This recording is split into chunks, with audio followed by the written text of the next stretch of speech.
காற்றும் நீரும் இந்த பூமியில் இருக்கிற காரணத்தால் தான் மனிதர்களும் மற்ற உயிரினங்களும் உருவாகி வாழுகிறோம். அதனால தான்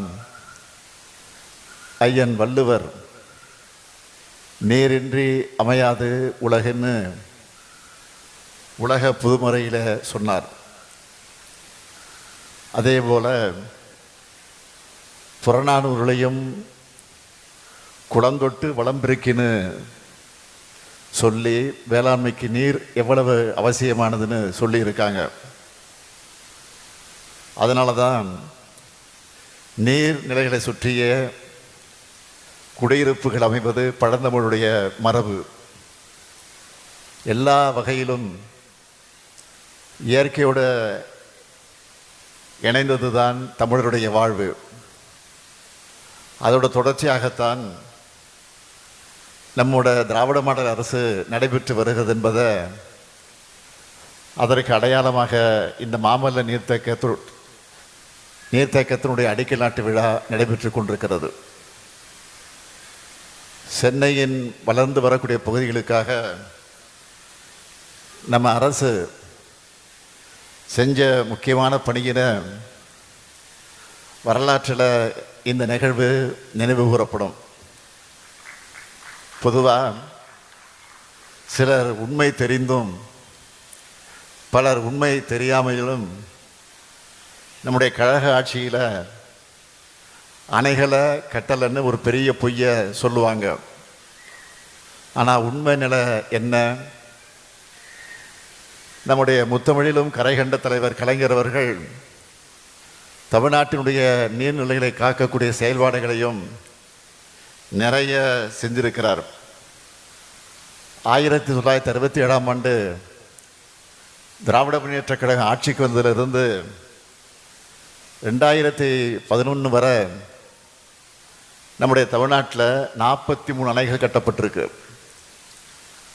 அதை பட்டியலோடு பெயர்களோடு சொல்ல வேண்டும் என்று சொன்னால் உப்பாறு, சிற்றாறு 1, சிற்றாறு 2, பெருவாரிப்பள்ளம், சோலையாறு, பொன்னியாறு, கருப்பாநதி, ராமநதி, பரப்பலாறு, மேல் நீராறு, பிளவக்க கோவிலாறு, பிளவக்க பெரியாறு, குடகனாறு, பாலாறு, பாலாறு பொருந்தலாறு, குண்டேரிப்பள்ளம், வரதமாநதி, வட்டமலைக்கரை ஓடை, மருதா நதி, வரட்டுப்பள்ளம், கீழாறு, குண்டாறு, குதிரையாறு, ஆனைக்குட்டம், ராஜத்தோப்பு, சோத்துப்பாறை,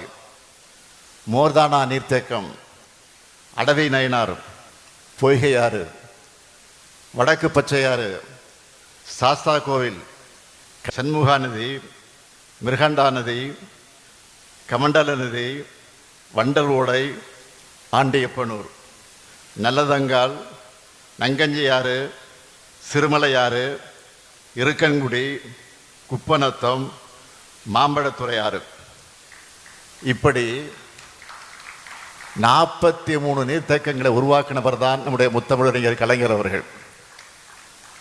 நம்ம திராவிட மாடல் ஆட்சி அமைஞ்சு நீர்வளம் பெருக்க பல நடவடிக்கைகளை நம்ம தொடர்ந்து எடுத்துக்கிட்டு வரோம். கடந்த 5 வருஷமாக மேட்டூர் அணை முழு கொள்ளலை வெட்டி குறித்த நேரத்தில் திறந்து வச்சிருக்கிறோம்.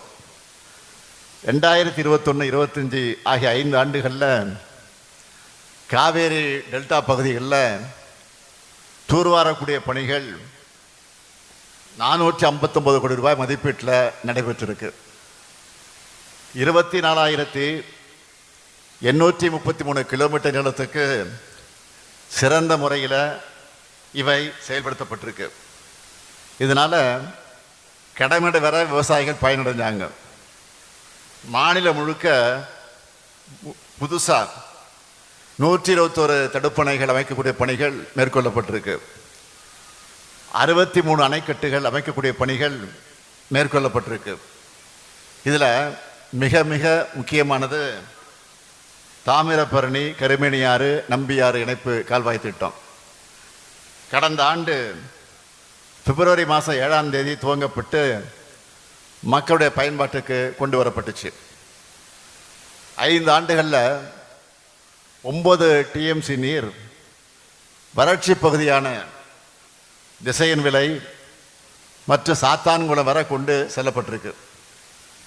ஊரக வளர்ச்சித்துறை மூலமாக தமிழ்நாட்டில் எல்லா மாவட்டங்கள்லையும் 47,920 ஏரிகள் மற்றும் 1,33,967 கிலோமீட்டர் கால்வாய்களை தூர்வாரக்கூடிய பணிகள் மேற்கொள்ளப்பட்டிருக்கு. இந்த வரிசையில தான் சென்னை மாநகரத்தினுடைய பெருகி வரக்கூடிய குடிநீர் தேவையை கருத்திலே கொண்டு மற்றும் ஒரு புதிய நீர்த்தேக்கமாக நம்ம திராவிட மாடல் ஆட்சி இதை அமைச்சிருக்கு. 342 கோடியே 60 லட்சம் ரூபாய் மதிப்பீட்டில் இது அமைக்கப்படவிருக்கு.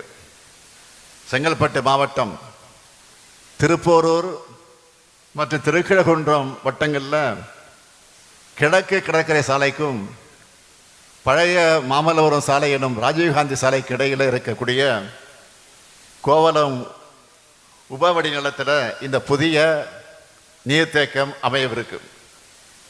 இந்த திட்டத்தை எப்படி செயல்படுத்த போகிறோம்னு ஏற்கனவே நீங்கள் வீடியோவில் பார்த்துருந்தாலும் மீண்டும் இந்த நிகழ்ச்சியில் சொல்ல விரும்புகிறேன். மானாமதி குழும 49 ஏரிகள் 69 ஏரிகளில் இருந்து வரக்கூடிய உபரி நீர் கடலில் கலக்காம இந்த நீர்த்தேக்கம் அமைக்கப்படவிருக்கு. திருவிடந்தை முதல் கோகிலமேடு வர 5,161 ஏக்கர் பரப்பளவில் இது அமையப் போகுது. மொத்தம் 1.65 1.65 டிஎம்சி கொள்ளளவில் 34 கிலோமீட்டர் நீளம் உள்ள கரை மற்ற நீர் ஒழுங்கியத்துடன் கூடிய புதிய நீர்த்தேக்கம் அமைக்கப்படவிருக்கு. இந்த திட்டத்தின் வாயிலாக நாள் ஒன்றுக்கு 170 மில்லியன் லிட்டர் குடிநீரை நம்மால் மக்களுக்கு வழங்க முடியும். சென்னையின் புதிய அடையாளங்களாக மிக வேகமாக உருவெடுத்திருக்கக்கூடிய பகுதிகளாக இருக்கக்கூடிய சோழிங்கநல்லூர், மேடவாக்கம், பள்ளிகரண, சிறுசேரி, கேளம்பாக்கம், திருப்போரூர், மாமல்லபுரம் ஆகிய பகுதிகளில் வசிக்கிற 13 லட்சம் மக்களுக்கு குடிநீர் வழங்க இது பயன்படும். சுற்று வட்டாரத்தில் இருக்கக்கூடிய திருவிடந்தை, கோகிலமேடு, மாமல்லபுரம், தண்டலம், பையனூர் ஆகிய பகுதிகளில் நன்னீரை தேக்கி கடல்நீர் உட்புகுதலை தடுத்து நிலத்தடி நீரின் மட்டம் மற்றும் அதனுடைய தரம் மேம்படுத்தப்படும். இந்த பகுதியில் உள்ள பக்கிங்ஹாம் கால்வாய் 311 ஏக்கர் பரப்பளவில் சீரமைப்பதால் உவர் நீர் மீன் வளத்தை நம்பி இருக்கக்கூடிய மீனவர்களின் வாழ்வாதாரம் மேம்படும். மேலும் அந்த பகுதியில் வசிக்கக்கூடிய மீனவர்களுக்கு மீன்பிடி உரிமம் வழங்கப்படும். தொண்டை மண்டலத்தில் காஞ்சிபுரத்தை தலைநகரமாக கொண்டு கிபி 3ஆம் நூற்றாண்டு முதல் 9ஆம் நூற்றாண்டு வரை பல்லவர்கள் சிறப்பாக ஆட்சி செஞ்சாங்க.